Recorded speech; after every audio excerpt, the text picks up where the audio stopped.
You know, when it comes to prepping wood, sanding and whatever, sometimes you really got to think a little bit outside the box.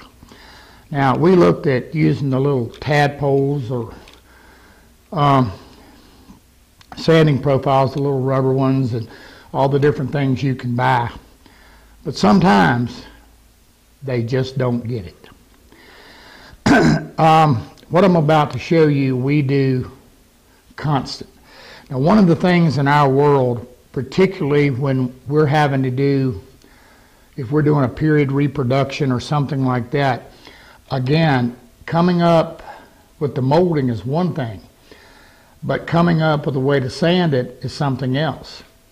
Now, that said, you know, one of the things that happens when you're trying to do a lot of these moldings, you know, you're using a hand plane or you're using scrapers or, you know, all kind of things. You know, it's like this cove molding right here.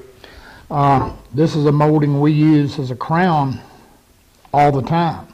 And while it looks relatively easy to sand, and for the most part is, the issue with it is matching the radius. And, you know, a lot of times these are done by the home guy by running it on an angle across a table saw blade. So you've got all these, you know, saw marks in here. And, you know, it's a fair amount of work to get them out. So how do we do it? Well, I told you, I'm an auto body guy. Did body work forever. Custom painting and all. And along with that came Bondo. Body filler. I've also told you that a lot of the different things in the auto body world, how well they work in the woodwork. Well, this is a little thing we came up with years ago, and I'll show it to you. A couple pieces of wax paper.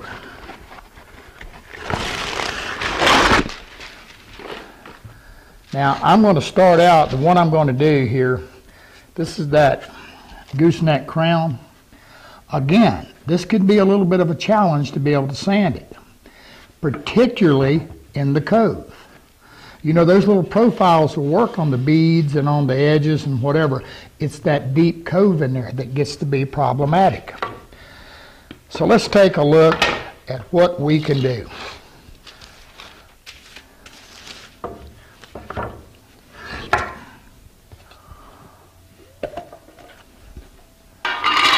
Now your Bondo, you can buy it most anywhere. You notice we got a gallon of it. I'm gonna tell y'all something. We did a, and you'll see this in the filling segment. We did a floor. It was an old reclaimed heart pine floor, and of course we had nail holes everywhere. And we took a drill and drilled them out, and we used Bondo to fill them. It works great. Bondo is actually a polyester resin, and while this has nothing to do with anything, if you're into the big slabs and doing all of that, and if you when in the section that we'll have here doing the slabs, using the pour-on epoxies and whatever,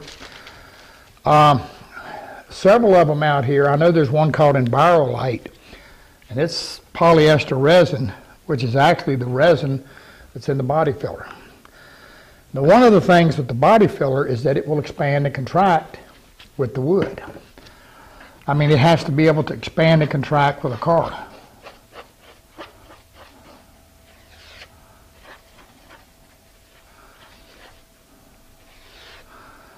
Now, depending upon what kind you get, most of them have a pink catalyst. Some of them have a blue.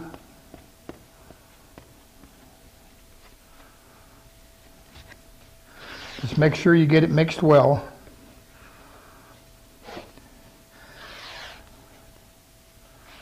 And one of the things, if you're working in the summer, make sure you go fast. Hot. All right, this gets a little messy. Now, I'm going to lay another piece of wax paper over top of my molding.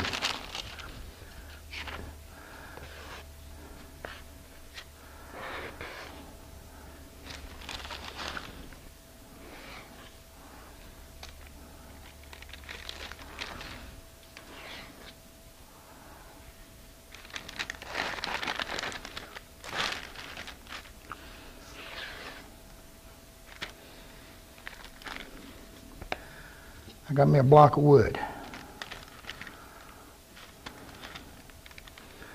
I'm going to press it right in, and I'm going to let it dry. We'll let this set up just for a minute.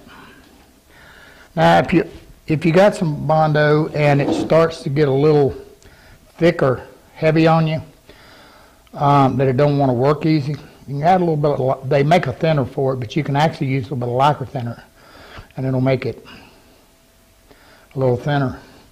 So we're going to let this dry and we'll be right back. One of the things we want to do is catch the Bondo before it's totally hard. We want to be able to cut it a little bit without it sticking to our knife. At that point, we're ready to come off. And we have a profile. Now, this is the reason you don't want it. When this stuff gets really hard, it's going to get really hard.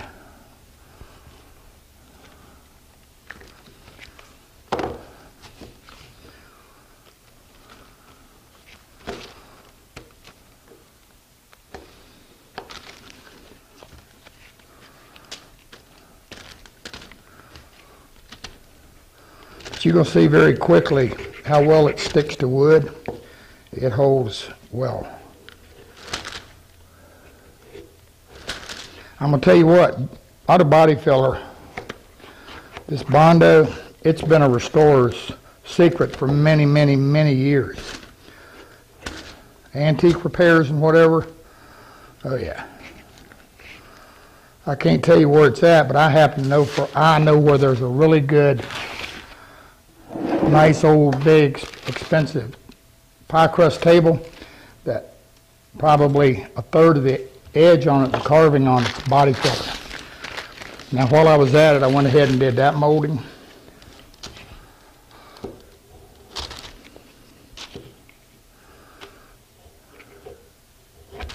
Now on something, now all I'm after on this gooseneck, all I'm after is getting that cove in there.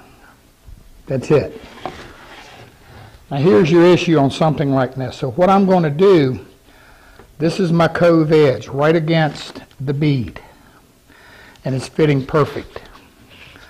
Now I'm going to mark it right here. And I'm simply just going to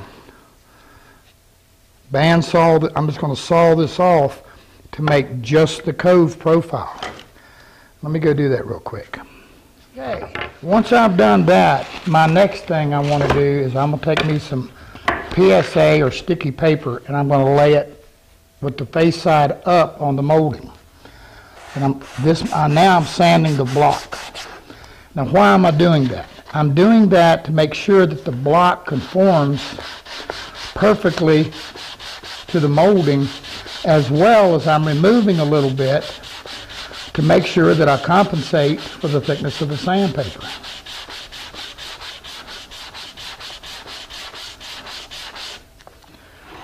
And I'm good. Now, with that done, my next step is I usually put a little bit of shellac on the block. The reason for the shellac is just simply to make the paper stick well. Now, I've already done the small one,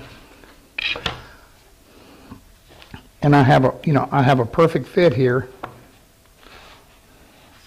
I can look at the end and tell you, I mean, it's right on the money. Let me show you. I mean, it's kind of, I need to trim it off for you to see real well, but I'm fitting right to the profile. No issue. Kind of hard to see up in there, but I fit. Now usually I cut these to fit the sandpaper that I'm using.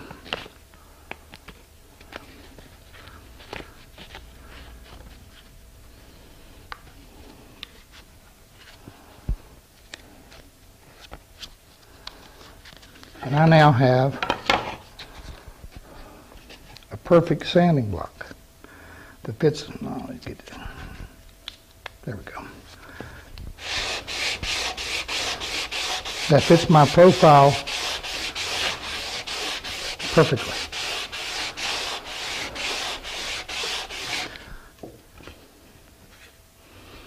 And it's doing just fine. Now,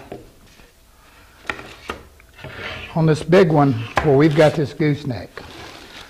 And the reason I'm emphasizing this gooseneck, because in these radiuses here, that can be a very difficult area to sand. And the reason for that is, even with our sanding block, we can't turn that corner.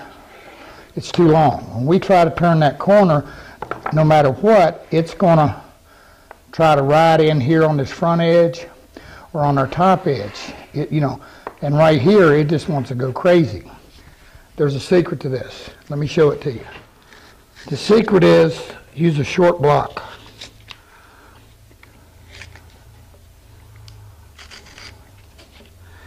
Now you notice I'm trimming the paper off because I don't want it protruding up here on this edge. Because if it does that and I turn that corner, it's going to dig into my bead.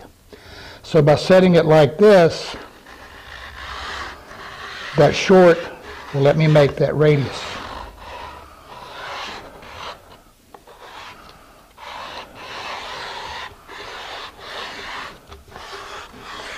Then of course I want the longer ones.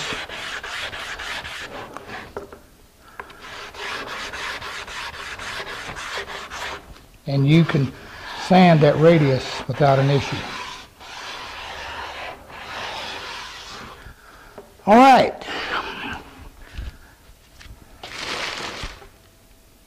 Custom sanding blocks. Now before we leave, I want to show you something. Back when we were talking about sanders, you'll like this. Remember me showing you that auto body inline board? Well, I told you we use this Cove Crown a fair amount. Check it out. It's a piece of wood used to make a pad for this and Bondo. And it fits right in here. Fits right in my cove. And I can, those saw marks or whatever, I can go through and clean them up really quick. At the auto body store, you can buy sanding sheets made for them. Now these are 36 grit.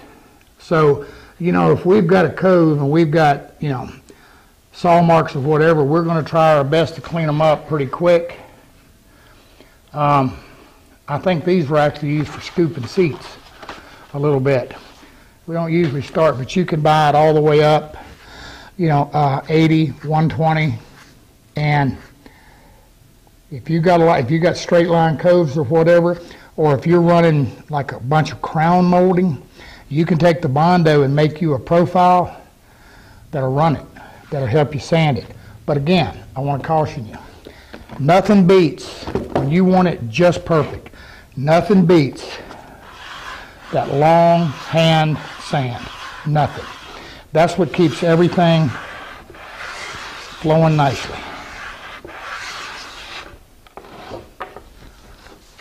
Give it a shot. You'll like it.